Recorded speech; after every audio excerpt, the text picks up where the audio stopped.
Newton? Yeah. Okay. Got one money clip. $47.32. One Florida State driver's license. Baseball cap. One pen. One pack of Beeman's gum. And whatever that is.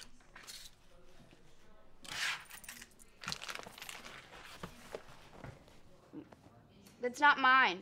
What's not yours? The pen. I've never... Ah!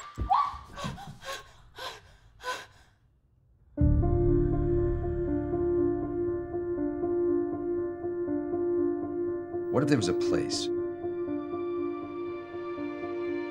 A secret place where nothing was impossible.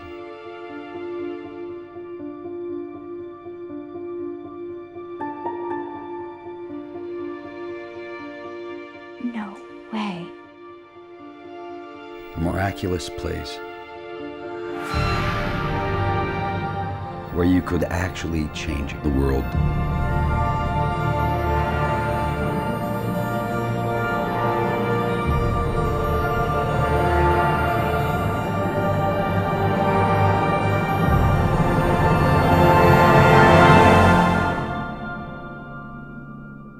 You want to go?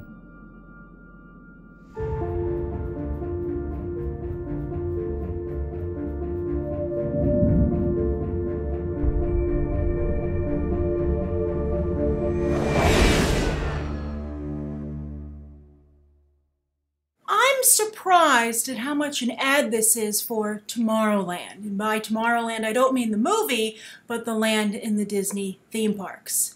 I mean, when we all heard experimental, super secretive Brad Bird and Damon Lindelof project, I don't think this is what we had in mind.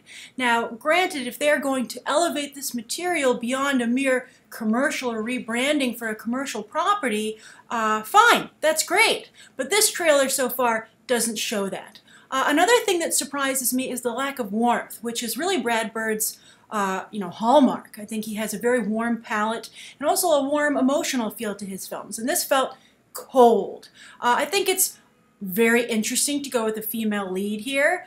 Very kind of like, I don't know, Kristen Stewart-y almost a little bit in her demeanor, and I think that'll make for an interesting lead for a film like this especially. I guess they're balancing out George Clooney and Hugh Laurie. Hugh Laurie doesn't, of course, appear in this, but George Clooney does, or at least largely his voiceover. But she seemed okay. She seemed not like someone I think I would want to spend an entire movie with.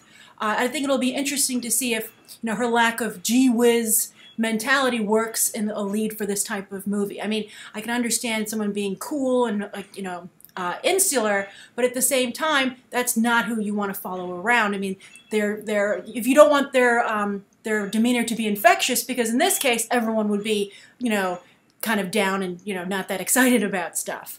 The other thing is that as an ad for Tomorrowland and a clear sign that they're going to be rebranding that land in the Disney theme parks, Tomorrowland, to me at least, isn't a place that I really want to spend a lot of time. I'm a big Disney fan.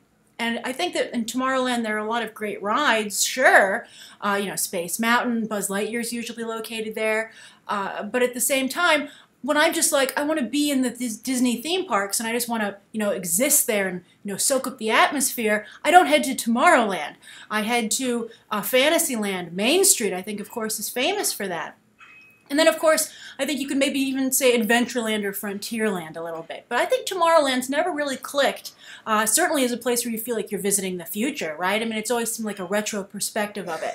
And we'll see if they can achieve that here, if they can maybe give a personality finally to this part of the theme parks. But, it's just so obvious what they're trying to do, to the point where they have roller coaster tracks in this Tomorrowland that we're seeing, that it just seems so much an advertisement that I think that Bird and Lindelof really have their work cut out for them, as I said, elevating the material beyond a giant ad and rebranding effort from purely a business perspective. And I'm a big fan of business, and I can see where Disney's trying to go with this, but you have to really be careful in the ability to pull something like this off. And I wonder why Brad Bird and Damon Lindelof would sign on for a project like this. We'll see how it works out. Also, Carousel of Progress, though, I have to say, is my favorite attraction in Tomorrowland. I go there, I ride that ride. It's really more of a show. Every time I go to visit Disney World, and I know that Brad Bird has had his picture taken in front of it for the show, so I'm curious to see how that might be incorporated into the film.